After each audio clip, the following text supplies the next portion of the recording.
Disetrumin, Pak. Kadang saya, panik saya ditendang. Sampai saya jatuh, Mas. Saya bilang, ampun. Vivi, salah satu mantan pemain sirkus Oriental Circus Indonesia, OCI, mengaku mengalami perlakuan kejam selama menjadi pemain sirkus yang beratraksi di berbagai tempat, termasuk di Taman Safari Indonesia. Ia mengungkapkan bahwa perlakuan tersebut membuatnya sempat melarikan diri karena tidak tahan dengan siksaan yang dialaminya. Vivi menceritakan bahwa dirinya pernah diseret dan dikurung di kandang macan, sehingga mengalami kesulitan buang air besar. Karena tidak kuat menahan penderitaan tersebut, ia akhirnya kabur melewati hutan pada malam hari hingga sampai di Cisarua, di mana ia sempat mendapat pertolongan dari warga sekitar. Namun, setelah itu ia kembali ditemukan dan ditangkap. Setelah tertangkap kembali, Vivi mengatakan bahwa siksaan yang diterimanya menjadi jauh lebih kejam.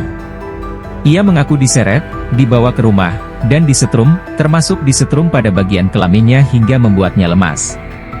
Selain itu, rambutnya juga ditarik, ia kehilangan kendali buang air kecil, dan bahkan dipasung. Vivi juga mengungkapkan bahwa sejak lahir ia dibesarkan di lingkungan sirkus tanpa mengetahui siapa orang tuanya karena diambil oleh salah satu bos OCI saat ia baru lahir. Baru saat beranjak dewasa, Vivi mengetahui bahwa Butet, seorang pemain sirkus di OCI, adalah ibunya. Butet mengaku telah menyerahkan Vivi untuk diasuh oleh orang lain karena pada saat itu ia belum memiliki kehidupan yang layak. Pengakuan pilu Vivi tersebut disampaikan di hadapan Wakil Menteri Hak Asasi Manusia, Mugianto, pada Selasa, 15 April 2025. Kisahnya menjadi sorotan publik terkait perlakuan terhadap pekerja sirkus di Indonesia. Disetrumin, Pak. Kadang saya, panik saya ditendang. Sampai saya jatuh, Mas. Saya bilang, ampun. Dia nggak dengerin saya, apalagi itu tidak mendengarkan kata-kata saya. Dia malah setrumin saya terus. Saya jatuh lemes, rambut saya ditarik ke janggut, perut saya dipukul, ditendang sampai saya ngumpul-ngumpul. Di situ saya ngumpul-ngumpul.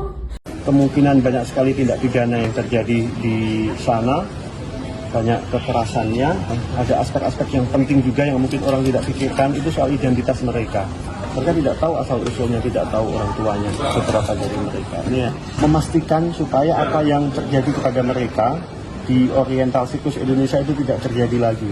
Setelah kami mendapatkan laporan dari para korban, kami juga akan mengupayakan untuk juga mendapatkan informasi dari pihak yang dilaporkan sebagai pelaku tindakan yang tadi disampaikan. Karena salah satu upayanya kan memang mencegah supaya yang praktek yang sekarang yang terjadi itu tidak terjadi lagi, dan itu harus cepat. Jadi ya mudah-mudahan dalam minggu-minggu ke depan kita sudah bisa lakukan itu. Download Tribun X sekarang, menghadirkan lokal menjadi Indonesia.